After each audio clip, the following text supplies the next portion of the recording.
E aí pessoal, tudo bom? Sou Ralf Gomes e hoje estamos mais uma vez aqui no canal Pare para Pensar. Hoje, dia 21 de janeiro de 2024. Queria falar aqui hoje sobre o casamento, né? O cagamento. Bom, todo mundo sabe, né? Quem conhece o canal sabe que nós aqui somos contra, né? Essa ideia de relacionamento sério, né? Contra a ideia de uma pessoa se unir com a outra, porque isso surge a partir de uma ideia, né, de complementação. Isso surge a partir de uma ideia de que um depende do outro para ser feliz, que um tem que se completar com o outro, a tal da outra face da laranja, né, outra metade da laranja. Queijo com goiabada, né? A tampa da panela, como dizem. Então, eu tô fazendo esse vídeo aqui porque eu tava até meio sem ideia, né? Apesar de que eu tenho aí uns inscritos, né, que pedem para eu falar sobre alguns assuntos, mas eu preciso estar inspirado também para falar, né? E aí eu acordei hoje, depois de ter tido um sonho que para mim foi mais pesadelo, né? E eu queria compartilhar esse sonho aqui com vocês. Cara, eu tava com uma menina lourinha, bonitinha, e sabe aquela menina meio recatada? No meu sonho eu tava com ela e ela tava me levando para apresentar para a família dela. Tinha muita gente, né? Parecia uma reunião. E eu tava me sentindo meio deslocado nessa reunião. Inclusive, no sonho, ela faz questão de me dar um beijo, né? Até meio que pra exibir, né? O casalzinho pra família. E eu lembro de ter ficado sentado, tinha umas pessoas, umas senhoras, e essa menina, ela falava alguma coisa a ver com religião, né? Parece que era uma reunião para combinar alguma coisa a respeito de religião. E eu me senti muito deslocado naquele meio ali. Lembro que me deram um bolo, né? Tipo um bolo de fubá. Foi um sonho muito nítido, né? Foi um sonho muito assim, porra, muito realista. E principalmente as minhas sensações dentro do sonho, né, eram muito realistas. E eu sentia um incômodo, né? Eu não conhecia ninguém, a não ser essa menina. E a menina meio que falava com os familiares, como eu comentei, né, alguma coisa sobre um encontro religioso. Parece que era uma família religiosa. E, como eu falei, lembro de terem me dado um bolo e também me deram... Seria um café, mas no sonho era branco, né, era como se fosse um chá, não sei. Mas tinha gosto de... sei lá, de soda limonada. É muito estranho. Sonho é um troço meio confuso, né? E eu lembro de estar triste no sonho, né? Eu estava assim, apático, né? E já pensando em arrumar uma casa, o sonho isso era bem nítido, né? Uma casa para viver sozinho com essa menina. É muito nítido, até a menina é muito nítida no meu sonho, né? Uma menina que eu nunca vi. Então, porra, daí pensei, não, cara, eu tenho que falar sobre isso, né? Eu tenho que fazer um vídeo aqui mostrando que para mim isso não foi um sonho, isso foi um pesadelo. Porque eu acho que tem sonhos, né, que a gente sonha com coisas que a gente deseja, e tem outros sonhos que a gente sonha com coisas que a gente teme, né? Que é o famoso pesadelo. E apesar de eu não estar sob perigo nesse sonho, o meu sentimento era de pesadelo. Era um sentimento de apatia, um sentimento de tristeza, mesmo porque eu já passei por isso. Então, engraçado que eu acordei, né, e pensei assim, como seria, né? Como seria, de repente, eu tentar arrumar, né, outra pessoa na minha vida, trazer essa pessoa para dentro da minha convivência, né? E aí, né, me veio na hora, né? Na hora a resposta. Me veio na hora tanto a resposta do ponto de vista racional, como a resposta do ponto de vista emocional. O que eu quero dizer com isso? Racionalmente, eu não vi sentido, né? Acabar com minha liberdade, acabar com a minha tranquilidade, porque pessoas são diferentes, pessoas querem coisas diferentes, né? Então isso nunca vai dar certo, essa situação de casamento e de relacionamento, porque é um cobrando o outro, é um controlando o outro, se cria essa ilusão de romance, né? Isso é muito também propagado na nossa cultura, porque o objetivo é sempre sexual, né? Como eu falei, racionalmente não tem sentido para mim, né? Porque animais se unem só para procriar, e eu sou antinatalista, não quero saber de filho, não quero saber de problema, não quero saber de despesas extras na minha vida, né? Já bastam as minhas, pessoais. E do ponto de vista emocional também me veio a certeza, né? Porque não existiria satisfação do ponto de vista emocional para mim, tá me relacionando com outra pessoa. Mesmo porque eu não tenho essa necessidade, né?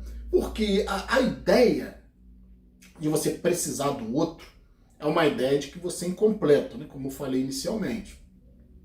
É uma ideia que não é real, porque não existe ninguém completo, né? Eu sou uma entidade, uma consciência, e tenho todos os elementos na minha mente que me completam, não é? Não preciso de uma outra pessoa externa a mim para me completar. Isso também, né, do ponto de vista emocional, eu não tenho essa necessidade. Então, na hora me veio nessa compreensão, que eu já tinha, claro, né, mas é sempre bom a gente reforçar os nossos conhecimentos, né, e até reforçar as nossas emoções, vasculhar as nossas emoções, porque esse sonho me fez pensar, né, assim, caramba, será que de repente não seria uma experiência eu procurar uma pessoa, né? Porque existe prazer envolvido, claro, né?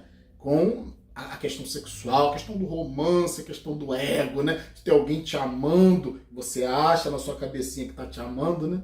E às vezes até a pessoa acredita que está te amando, mas não está te amando, está amando as expectativas que cria a respeito de você. E quando essas expectativas não corresponderem à realidade, quase nunca correspondem, né? Muito raríssimas vezes corresponde, o que acontece? Desilusão. Aí você já montou toda uma estrutura com uma pessoa, você muitas das vezes já construiu patrimônio, e aí vem a desilusão, e aí o pensamento é o contrário do que eu propus, digamos assim, para mim mesmo, né? Encontrar uma pessoa. Às vezes você tá com a pessoa, aí você começa a pensar em ficar sozinho. Infelizmente, as pessoas saem de relacionamentos e migram para outros relacionamentos. Só troca as figuras, né? Os personagens. Os problemas continuam os mesmos. Às vezes até piores, né? Porque você já sabe, cara. Sabe? Você já sabe o que você vai encontrar pela frente num relacionamento. Todos os relacionamentos praticamente são iguais, né? Do ponto de vista de dependência emocional, do ponto de vista de ciúme, insegurança, tudo isso. Então, como eu tinha falado, se você é né, na sua mente, a cultura vai fazer você acreditar que você é incompleto sem o outro. De onde tirar essa ideia de que você é incompleto, né? Porque quando você é né? Você é um, ou seja, você é completo, né? Um é indivisível. Inclusive, é um número que remete à divindade, né? O é indivisível, é único, é uma singularidade. Mas o às vezes, ele quer se tornar... ele quer encontrar, né, o 2, olha só, hein? Ele quer encontrar o 2 para poder gerar novamente. É o terceiro elemento, que é o filho, né? Na religião, Pai, Filho, Espírito Santo, né? Isso é uma perversão. Tiraram o aspecto feminino. Na realidade é pai, mãe e filho. 2 que formam um. Mas na realidade esses 2, cada um é um, né? Então o homem, ele quer buscar uma mulher para gerar novamente. Ou seja, o filho. Por quê? Porque inconscientemente todo animal sabe que vai morrer. Todo animal é uma unidade, né? Mas quer buscar uma outra unidade para se unir e gerar uma cópia genética. E essa cópia genética é o quê? É a garantia, né, que a natureza tem de que a espécie se perpetue. Então é um lance, né? Todo relacionamento, entenda, é um lance genético, é um lance de instinto. O romance, o amor, toda aquela coisa maravilhosa, seriam felizes e foram felizes para sempre. Isso é cultural. Então a cultura humana reforçou o aspecto instintivo e genético. É por isso que essa Matrix aqui é baseada em sexo. Sexo é para uma coisa só, produzir cópias genéticas. Então como eu falei, né, culturalmente foi convencido de que precisa se reproduzir, né? Precisa prevalecer, mas na realidade quem prevalece não é a unidade da consciência, o que prevalece é a cópia genética. Entende? Então é por isso que né, que é o indivíduo, ele se sente incompleto, quando na realidade ele não é incompleto, né? Ele se sente incompleto por causa do instinto que diz para ele que ele vai morrer e que ele precisa reproduzir a sua unidade, ou seja, se perpetuar, como se a consciência fosse passar para o seu filho. Não passa, o que passa é a cópia genética. Então, você não passa a sua alma, a sua consciência, a sua mente, a sua cultura, nada disso você passa para os seus filhos. Né? Você passa uma cópia sua, que é 50% parte sua, 50% da outra parte, né? Da sua esposa, no caso. E aí, quando você entende isso, né? Quando você entende que a cultura... Olha o cinema. Cara, é muito difícil você ver um filme onde não exista algum tipo de romance. Geralmente tem um herói, né? Tem o protagonista, a figura principal, seja homem, seja mulher. Até em filmes LGBT, essas porra aí, sempre é questão de relacionamento. Então, os grandes clássicos do cinema, né? Se você for olhar a história do cinema, sempre romance. Mesmo filmes de ação tem algum envolvimento entre o protagonista, que geralmente é homem, né, e uma mulher no filme. Em desenhos animados, né, A Bela e a Fera, Shrek, a Pequena Sereia, né, O Rei Leão, todos esses desenhos da Disney, a quase totalidade deles tem algum tipo de romance. Formiguinhas, né, todos esses desenhos aí, né, robôs, sempre envolve, né? Tem nos filmes Uma Linda Mulher, tem o clássico antigo Blade Runner, também tem ali um romance no filme. Exterminador do Futuro, né? Tem romance. Exterminador do Futuro, inclusive, é muito interessante, né? Porque ele é pautado em cima de sexualidade. Por quê? Porque é uma mãe protegendo o filho. A essência, né, do filme Exterminador do Futuro é essa, né? A sociedade precisa, né? A humanidade precisa prevalecer. John Connor, o filho da Sarah Connor, é o grande libertador da humanidade. Também tem relação com essa questão do mito, de Jesus. Olha o super-homem, né? A maioria dos super-heróis tem relações frustradas. Né? Eles querem o que todo homem comum quer. Né? O super-homem quer a Lois Lane, mas é um amor impossível, né? Porque ele é super e ele acaba colocando em risco, né, a Lois Lane, porque é a parte fraca. Né? Inclusive o super-homem ele não pode ser ferido, né? Ou seja, ele não sente dor física, mas você pode atacar o super-homem pelo aspecto emocional. É aí que ele sofre. Né? O sofrimento do super-homem, apesar de ser indestrutível, inabalável, incorruptível do ponto de vista físico, né? Nada pode fazer ele sentir dor, mas a dor dele é emocional. Ele sofre por uma mulher, ele sofre por um amor impossível. Batman é a mesma coisa, né? Apesar de Batman não ter superpoder, o superpoder dele é a tecnologia, mas ele também sofre porque ele não pode se relacionar naturalmente com uma mulher, né? Homem-Aranha, todos esses personagens aí, né? De cinema, sempre o sexo é a base. Romance, relacionamento, pode ser super, pode ser o que for. Star Wars também, a saga Star Wars, o próprio Darth Vader, ele se transforma naquela figura, né? Grotesca, se transforma num verdadeiro destruidor de mundos, tudo por causa de amor, tudo por causa de uma relação que não deu certo, né? Com a Padmé. Então, sempre sexo. Sempre relacionamentos, sempre paixão. E aí isso é culturalmente imposto. Né? É um reforço do aspecto instintivo que faz com que a criatura procrie. Só que na natureza, né, a maioria dos animais procriam e não estabelecem relacionamentos fixos. Vamos dizer que não exista quase romance na natureza. E o ser humano inventou essa história, né? De romance através da cultura. A cultura é muito forte, você já nasce praticamente obrigado a se casar, obrigado a se relacionar, se achando incompleto. Se você busca um caminho mais solitário nessa sociedade aqui, pode ter certeza, você vai ser discriminado. Você vai ser visto como errado, como uma pessoa solitária, como uma pessoa incompleta, como uma pessoa vazia, como uma pessoa infeliz, né?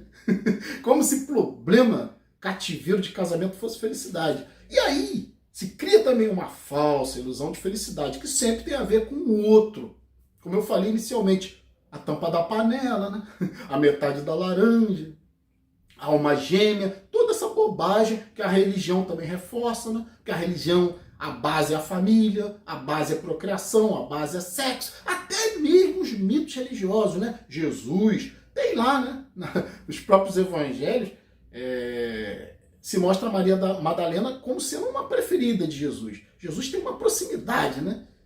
Muito grande com Maria Madalena, que poderia sugerir um romance, mas um romance impossível, né? Porque ele era um semideus, né? Alguns acreditam que era Deus. Então, como o super-homem também tem essa analogia com Jesus, né? Alguém super poderoso que não pode ter uma vida comum com uma mulher. E o Jesus também é um mito religioso que tem uma relação frustrada com Maria Madalena. Por quê? Porque ele vai morrer, ele vai se sacrificar, ele não pode ter família, né? Tem um filme, inclusive, muito interessante, né? Com William Dafoe, né? A Última Tentação de Cristo. É um filme impecável, um filme incrível, mas um filme muito polêmico, né? Gerou muita polêmica na época, que mostra um Jesus mais humanizado, né? Um Jesus com interesses humanos, e um Jesus que questiona a sua própria divindade, questiona a sua própria missão no desejo. Por isso que é a última tentação de Cristo, né? Que é essa tentação de ter uma família, de ter uma mulher. Assistam, A Última Tentação de Cristo. É um filme excelente, mas um filme polêmico, né? Então, podemos ver Buda, né? Siddhartha Gautama, também tinha uma família, tinha uma esposa, né? Abdicou de tudo para ir viver a sua unidade, voltar à unidade.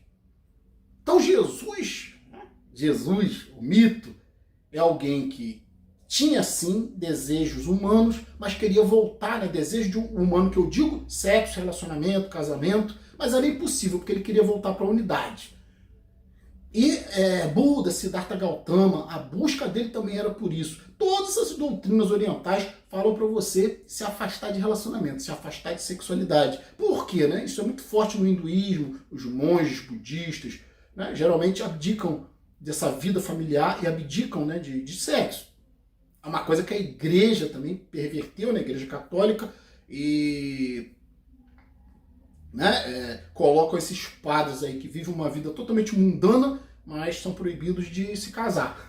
Isso mais por uma questão da igreja ficar com todos os bens quando o padre morre, né? É uma questão institucional deles, mesmo porque isso não tem base bíblica. Então, veja bem, né?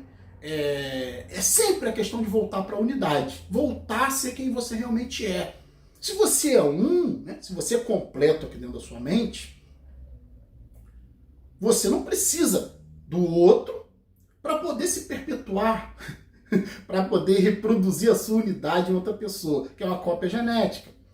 Então, se você entende que você não é um boneco da natureza, que você não pode, a Matrix não pode definir quem você é, esse mundo aqui, essa construção animalesca, selvagem, esse mundo perecível, um mundo que não se sustenta, um mundo que é um esforço, né? Que exige, a vida exige muita energia, e mesmo assim, a própria energia que o mundo físico exige, destrói o mundo físico. Não é? Nós mesmos, como seres humanos, nós vivemos demais. Isso não é natural, né? Nós nascemos como animais para morrermos cedo, sermos vítimas de predadores, mas a gente construiu uma realidade, né? Nós nos afastamos das florestas, criamos florestas de pedra, cidades, civilizações, tecnologia, e hoje a gente está vivendo demais, né? Quem é niilista, que está aqui no canal com a gente, sabe que é muito sofrimento você ter consciência da realidade. E você viver demais cansa, né? É por isso que vem a velhice. A velhice é o cansaço do corpo. Não é natural. Velhice não é um processo natural, como dizem. Natural é morrer cedo. Natural é você morrer no auge da sua energia. No auge da sua capacidade de energia, de vida, né? Velhice não presta para para nada na natureza, só para dar trabalho. E também na natureza humana, né? Velhice só serve para dar trabalho, porque velhice não é um processo natural, é um desgaste, né? É um excesso de vida. O corpo não aguenta. Né? Agora, a consciência, né, sofre também com esse excesso de vida. Porque não é natural, né? Você ficar cristalizado. A natureza não cristaliza muitas coisas, a natureza não mantém muitas coisas. Está renovando tudo, né? A natureza é cíclica. Como eu falei, a energia precisa ser renovada. Quando a energia fica muito concentrada durante muito tempo, isso gera um cansaço, né? Isso gera uma fadiga. E vem a velhice e a própria mente não suporta viver muito. A própria mente quer se renovar, né? Quer ser outra coisa, quer virar outra coisa, por causa dos traumas que não podem ser apagados, por causa da memória, né? Entende? Então, morte é isso, né? Morte é renovação, é reciclagem, não há como fugir, e até mesmo nós, principalmente que temos noção da realidade, a gente até meio que anseia, né, por essa morte. Mesmo que você não queira, teve um escrito aí que falou uma coisa muito interessante. Ele falou, eu não tenho medo de morrer, né? Só não quero provocar minha própria morte, só não quero morrer agora, né? Mas morrer também parece ser, né? Você fica às vezes tão cansado de viver que às vezes você pensa que morrer talvez fosse uma solução, né? Que a vida é tão repetitiva, tão vazia, e aí as pessoas acabam criando esses modelos de pseudo-felicidade, né? Como eu falei, num mundo perecível, você vai querer arrumar família para quê? Você vai todo mundo morrer no final, né? Inclusive o seu filho que está nascendo agora, que pode estar nascendo agora, né? Alguns aqui podem estar tendo essa experiência. Então o seu filho já nasce com data de validade. Só vem para esse mundo para ser um escravo, para ter uma experiência que não pode prevalecer, que não pode se sustentar. Então, essa unidade, né, que é a criança que se torna um adulto, que tem até esse rompimento, né, muitas das vezes com a família, com o pai, ele precisa ser pai, ele quer ser pai, ele se sente sozinho, porque a família é a grande construção dessa matrix atrelada à sexualidade que faz com que o indivíduo se sinta parte de alguma coisa. E você não é parte de nada, você está sozinho aqui dentro da sua mente. Então a família é um grande mal também. A família, a construção que a família faz de acolher, de cuidar, né? De manter essa consciência aprisionada com carinho, com afeto, com proteção. Tem uns aí que já são marmanjos, ainda estão morando na casa dos pais. Por quê? Se saírem, se forem viverem sozinhos, não suportam. Vão se sentir incompletos. Aí vão buscar o quê? Um relacionamento. Ou seja, a unidade, né, vai buscar uma outra unidade, busca ser dois, para se tornar um novamente a partir do filho. Que é esse falso conceito de que você vai se prevalecer no seu filho, que você vai deixar uma cópia genética. É só isso que você vai deixar, cara. Depois que você morrer, não faz diferença. Então é a espécie te manipulando, é a Matrix te manipulando, criando uma fantasia na sua cabeça de que você precisa se perpetuar no outro, no filho, né? Isso é impossível. Você só vai perpetuar a natureza, você só vai perpetuar uma cópia genética. Entenda isso. Casamento é para isso. Então, como eu falei, a cultura humana criou romance, criou família, criou uma pseudo-felicidade, né? E você tá na família, né? A sociedade é patriarcal, né? Essa ideia de Deus, do patriarca que cuida, mas em algum momento você precisa ser pai também. A sociedade te incute essa obrigação e você não consegue ver outra forma de ser feliz a não ser sendo pai. E para você ser pai, você precisa arrumar uma mulher. E aí, né, quando você arruma essa mulher, você se torna pai. Porque o que é se tornar pai? Por isso que na religião dizem que Jesus e Deus são um só, né? Porque é pai e filho. A mulher é excluída, como eu falei, pela Igreja Católica, né? É chamada de Espírito Santo. Aí bota uma pomba lá para simbolizar a vagina, né? Uma pombinha. Inclusive, pomba, né? É um termo que se refere ao órgão genital feminino. Então a igreja disfarçou o aspecto feminino, né, no Espírito Santo, que ninguém explica o que é, mas é o aspecto feminino, é a mulher, né? Então, o pai se junta com a mãe, o masculino com o feminino, para produzir o filho. E o filho quer ser cópia do pai. O filho quer estar unido com o pai, né? A igreja até usa Maria, né? A igreja disfarça muito o aspecto feminino, mas a igreja entende que precisa do aspecto feminino, senão nada funciona, nada se cria na energia de criação, né, de manipulação da sociedade, tem que ter o aspecto masculino e feminino. A igreja católica usa Maria como esse aspecto feminino, né, também como um mito divino, sagrado, né, é a vagina, e Jesus, Deus, é o pênis, né, é o pênis sagrado, né, a masculinidade. Então, quem quer produzir realidade desse mundo aqui vai ter que usar energia sexual. E as igrejas usam isso direto. É por isso que a igreja é impregnada de sexo. Tanto nas suas terminologias, né? Jogar a semente da palavra, a semente remete a sêmen, né? É o cajado de Moisés, né? É o varão, tudo referindo ao pênis, né? É o fogo santo, né? O fogo também tem a ver com sexualidade. É o sangue de Jesus, remete ao sangue menstrual, remete à vida, à sexualidade, tudo isso. Então a religião usa muito isso. Todo tipo de estrutura dentro dessa matrix aqui, que quer exercer controle, vai utilizar a energia sexual para produzir algo. Para controlar, para gerar filhos, né? Filhos no aspecto simbólico. Produção. Uma sociedade altamente comercial como a nossa, usa a energia sexual o tempo inteiro. Nos desenhos infantis, nos filmes, nas séries, na música. Muito raro existir uma música que não fale de relacionamento, que não fale de amor. Faz uma pesquisa. Amor é um dos termos mais utilizados na música. Quase, muito difícil. Faz uma pesquisa, né? Você não vê uma música que fale de amor, que não fale de amor. São poucas. Então, queria falar aqui hoje sobre isso, né? A importância de você entender que casamento é isso aqui. É uma prisão que muitas pessoas não compreendem, uma prisão sexual que diz que o indivíduo é incompleto e que ele precisa, né, prevalecer de alguma forma, se unindo com uma outra pessoa para se tornar completo num outro indivíduo, que é o filho. E aí é a perpetuação da espécie. Porque você mesmo, como consciência, não tem como se perpetuar, né? Porque morre, mas o filho fica aí, os filhos ficam aí. E o inferno é esse mundo aqui, né? O inferno é sempre o outro. Produção de gente. Nesse exato momento estão nascendo milhares de pessoas cruéis, que vão ser cruéis, né? Não se engane com um bebezinho humano, não. Vão ser cruéis, vão ser pessoas que vão querer aprisionar outras pessoas, vão ser pessoas que vão querer usar pessoas, né? Ter filhos para controlar, para comandar. Isso vem de cima da estrutura piramidal, né? O ser humano comum, ele quer ser elite. Como ele não pode ser elite, ele quer pelo menos ter alguma possibilidade de mando, né?